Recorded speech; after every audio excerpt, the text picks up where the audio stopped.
Don't get it twisted. EQ is a phenomenal tool to use when mixing, and I use EQ all the time. But the truth is, EQ is not the end-all be-all. It's actually not something that we always need to rely on.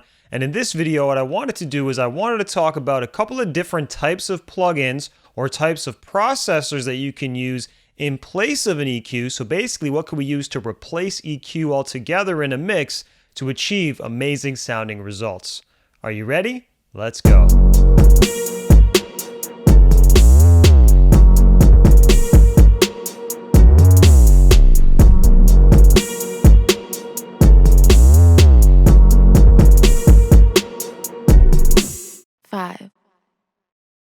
What's going on, ladies and gentlemen? This is your boy 5Piece, producer and engineer extraordinaire. If you're new to my channel, welcome for the first time, and I hope you get value out of this video. If you do, definitely consider tapping that subscribe button by the end, so that way you can see more helpful content like this. And if you're somebody who's actually coming back to my channel, who's seen my other content, maybe you're a subscriber, welcome back. I appreciate you for rocking with me, and I'm excited to continue breaking stuff like this down to help you elevate your mixing game and get better at making music. Now, with that in mind, before I actually get into the content, I wanted to mention that what I'm going to talk about today is a lot more high-level stuff. I'm going to talk about some of these plugins that I like to rely on in place of EQ. I'm definitely going to talk about why I would use them over an EQ in certain situations, but I really want you to know that I'm maybe not going to necessarily go deep and play a lot of examples and show you how to move every single knob and fader and all that stuff. I'm actually going to link out to other videos that I've done that will do a much better job at explaining those things, while I just keep it high level and efficient for you watching at home, so this doesn't become another 50-minute video, for example. So with that in mind, let's talk about the first plugin on the list, multi-band compression. Multi-band compression is a very flexible and versatile tool that I love to use to achieve transparent results. That's the key here, transparent results within a track, whether it's a group or an individual instrument or an individual vocal or maybe even a master. I'm able to achieve much more transparent results using a multi-band compressor than I am if I were to use an EQ. And the reason why is because a multi-band compressor, similar to an EQ, can allow you to focus on a specific range. So for example, I've got this set up on my vocal a cappella bus right now, and I'm sectioning off between 30 hertz and 600 hertz. And what's happening is every time that this specific frequency, this 134 frequency, and this whole band really that it's focused on becomes too overwhelming, this compressor, this band, is ultimately going to turn down the volume on this specific section and just reduce it. Again, only when it becomes a problem. And this is much more effective as opposed to a static EQ because it's only going to reduce the volume of something when it actually becomes a problem, when it actually passes the threshold that I've set. And not only that, but like a compressor, it gives you a lot more control over the attack, the release, the range, so I can limit exactly how much volume I'm losing and all of that stuff. And this is really important, especially for songs where there's a lot of tonality changes at times. So for example, if an artist is singing in one register and then they suddenly sing in a higher register, well, if you have a static EQ move and it's kind of removing something the whole time, well, when you change registers, when the artist change registers and is suddenly singing higher, you might be getting rid of a problem on the lower register, but suddenly that problem was actually fundamental to why the higher part sounds good and rich and deep, right? So ultimately what I'm saying is by using a static EQ, you can ultimately be actually reducing problems, but ultimately creating problems at the exact same time. And that's a bad thing. This way, using a multi-band compressor instead will give you much more control, allow you to achieve a smoother vocal in the process, and again, only get rid of a problem when it is a problem. This is a great thing for dealing with muddy vocals, so taking out the low end, or harsh vocals, taming the top end.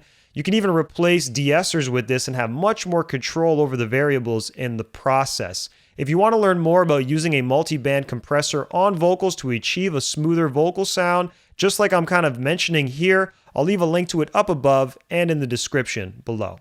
Now, the second plugin that I like to use to replace EQ as an alternative is saturation. And while I say the word saturation and that could mean one type of plugin, really I'm referring to any plugin that can enhance harmonic content, whether it's a saturation plugin, a distortion plugin, a tape emulation plugin, or even an exciter. These are all things that could really fall into this category.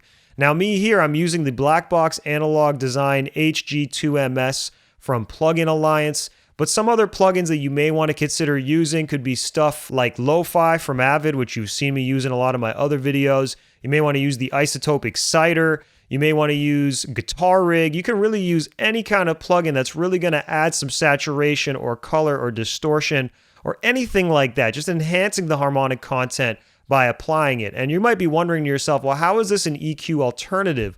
Well, what I like to do is with these types of plugins is I like to set them up very gently, delicately, transparently to ultimately enhance some of the higher end harmonic content of a sound. So for example, if I'm feeding a vocal through this saturator, what's going to ultimately happen is if I have it dialed in somewhat light, either by using the parallel knob or a mix knob, or maybe by just dialing in some gentle settings so it's not super aggressive Kanye, Travis Scott sounding, right? What that might allow me to do is it might allow me to enhance the top end, the higher frequencies. It'll actually create frequencies based on the fundamental frequencies that the sound I'm applying it to is made up of. And what that'll do is it'll almost give me this perception as if I did a little, EQ boost or a high shelf boost. And I find that this not only helps warm up a vocal a lot of times, it'll make things sound a little bit more warm and full, so to speak, especially when it comes to vocals. But it'll also just add that shine that you like without creating some of that harshness and digital stuff that you'll get by using an actual EQ or a shelf EQ to do the same exact thing. Now, again, I've listed a whole bunch of different ones you can use, and if you want to actually see a really dope video that I did where I break down how to use saturation on vocals specifically using 3 different types of plugins ranging from stock to free to paid like this one, I'll leave a link to it up above and down below right now so you can check it out. Now, the third plugin on the list, I might be cheating a little bit here, but it's Dynamic EQ. So if you remember in the first point, I talked about how you could do a move with an EQ on a static level, so it never changes, and that could ultimately create problems down the line, especially during tonality changes, key changes, and other things like that happen in a song, which is pretty common, right? Well, Dynamic EQ is very similar to a multi-band compressor in that regard, where I can focus on a specific frequency, and only when that frequency becomes a problem, when it passes a threshold that I set up and determine, only when that happens will it actually reduce that frequency, will it actually solve that problem. You can see I have a band isolated here on my vocal around 128 hertz, and I'll actually play this for you guys, but you're going to see that there's a lot of like low end, maybe muddiness. It's not even really muddiness, but it's just a maybe excessive amount of low end that I don't think I really need on the vocal here. Let me actually just play it real quick and show you. I don't care what's mine is yours, I share it all. And I can't call it, but ain't stopping till I got it all.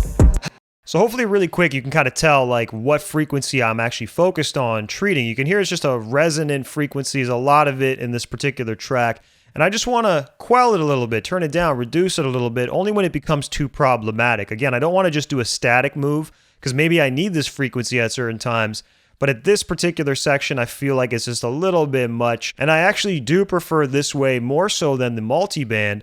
But again, this is the most flexible and versatile way to do an EQ move without suffering those negative consequences, or at least minimizing those negative consequences of using a static one. So when given the choice to use a regular plain old-fashioned EQ to move something out of the way, notch it down, or to use a dynamic EQ, I'm going to reach for the dynamic EQ every time. It'll feel more natural, feel more transparent, and it'll just sound better at the end of the day. So I definitely advise using this. If you want to see a video about how I actually like using a dynamic EQ, especially using a free dynamic EQ plugin that's out there, I'm going to leave a link to a video that I did a while ago up above right now, all about dynamic EQ on vocals. Now, the next plugin on the list is Soothe 2, and this plugin is a dynamic resonance suppressor. That's kind of like a fancy way of saying, part multi-band compressor, part dynamic EQ, part something else. It's basically a smart plugin, and if you've seen my video about smart plugins, you would have seen this in there. If you haven't seen that video, I'll leave a link up above and in the description right now.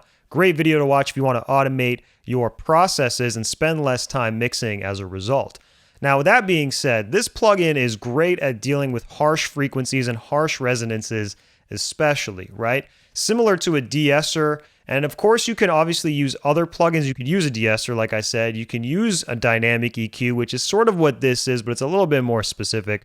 You can use a multi-band to ultimately solve these problems. Each of these plugins, a lot of them can be interchangeable at times, but what I like to use this for is specifically dealing with harsh resonances that maybe span more than 1 or 2 frequencies. Basically, frequencies that I can't notch out on my own with a dynamic EQ or even a static EQ, and one that maybe a multiband is just doing a little bit too much work on. It's not sounding as transparent as I would like.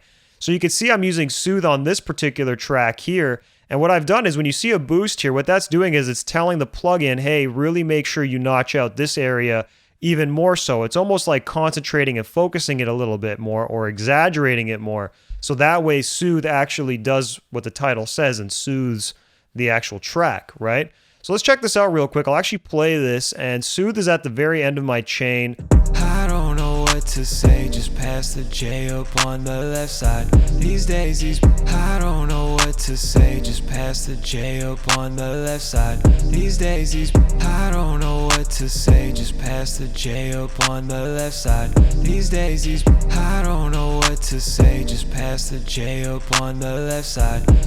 So Soothe is a great plugin at dynamically treating a bunch of problematic frequencies especially, but by using this, you're ultimately going to achieve a little bit more of a transparent sound as long as you dial the settings in correctly. I will be shooting a video on Soothe soon. It's been on my list, and if you want to see a video on Soothe, definitely let me know in the comments below so I can actually create that for you and know that you guys want to see something like that. And the final plugin on this list is an intelligent equalizer, and I guess that's cheating a bit, but I'm using Gullfoss. I'm specifically using the live version of this plugin because it's on my master, and apparently this one has a lot less latency compared to the other versions of the plugin. Just so you guys know, I literally just downloaded this and I'm still experimenting with it. I'm interested to see what I get out of it. If you guys have any tips on it, definitely leave it in the comments below. But I like this plugin so far because what it does is it does things very differently from how you might make an EQ move. In fact, it's a reactive process. It's at all times just constantly changing and reacting to the material, and then based on the settings you set up above, which are only a handful of settings here, it's going to give you a different type of result. So for example, if I just bypass this and put it in, it's going to be pretty subtle, I think, but I notice it's just sweetening the track a little bit, right, as I play through. So check this out.